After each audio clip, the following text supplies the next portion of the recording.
happy to join with you today in what will go down in history as the greatest demonstration for freedom in the history of our nation.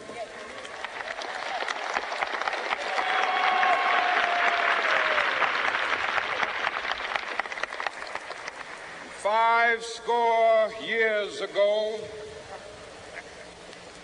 a great American in whose symbolic shadow we stand today signed the Emancipation Proclamation.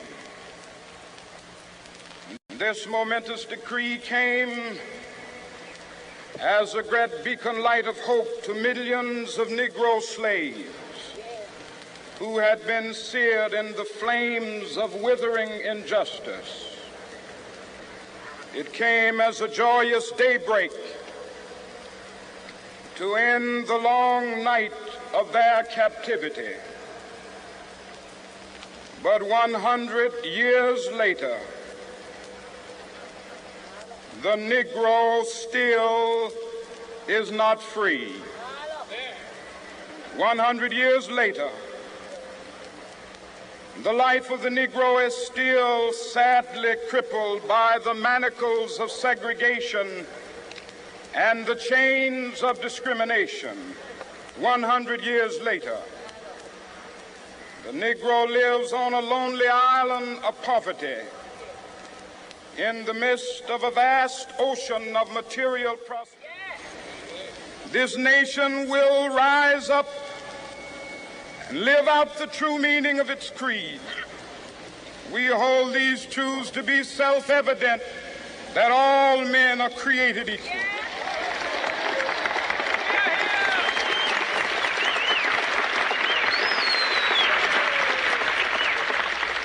I have a dream that one day on the red hills of Georgia, the sons of former slaves and the sons of former slave owners will be able to sit down together at the table of brotherhood.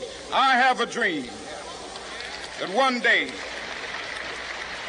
even the state of Mississippi, a state sweltering with the heat of injustice, sweltering with the heat of oppression, will be transformed into an oasis of freedom and justice. I have a dream that my 4 little children will one day live in a nation where they will not be judged by the color of their skin, but by the content of their character. I have a dream today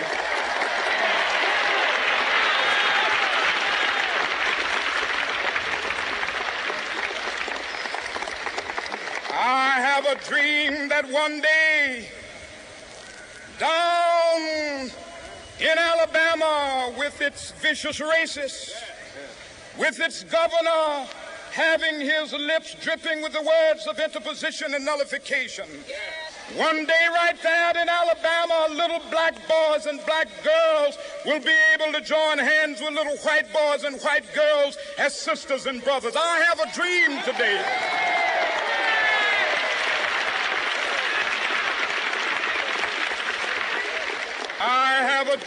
that one day every valley shall be exalted, and every hill and mountain shall be made low. The rough places will be made plain, and the crooked places will be made straight, and the glory of the Lord shall be revealed, and all flesh shall see it together. This is our hope. This is a faith that I go back to the South with. With this faith, we will be able to hew out of the mountain of despair a stone of hope. With this faith, we will be able to transform the jangling discords of our nation into a beautiful symphony of brotherhood.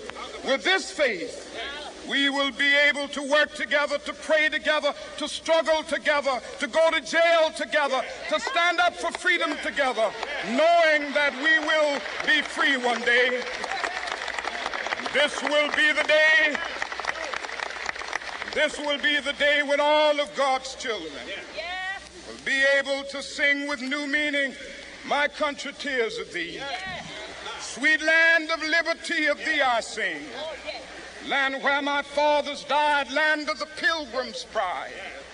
From every mountainside, let freedom ring. And if America is to be a great nation, this must become true. And so let freedom ring. From the prodigious hilltops of New Hampshire, let freedom ring. From the mighty mountains of New York, let freedom ring. From the heightening Alleghanies of Pennsylvania, let freedom ring. From the snow-capped Rockies of Colorado, let freedom ring. From the curvaceous slopes of California. Not only that, let freedom ring from Stone Mountain of Georgia. Let freedom ring from Lookout Mountain of Tennessee. Let freedom ring from every hill and molehill of Mississippi, from every mountainside. Let freedom ring. And when this happens, when we allow freedom to ring, when we let it ring from every village and every hamlet, from every state and every city, we will be able to speed up that day when all of God's children, black men and white men, Jews and Gentiles, Protestants and Catholics, will be able to join hands and sing in the words of the old Negro spiritual. Free at last, free at last. Thank God Almighty, we are free at last.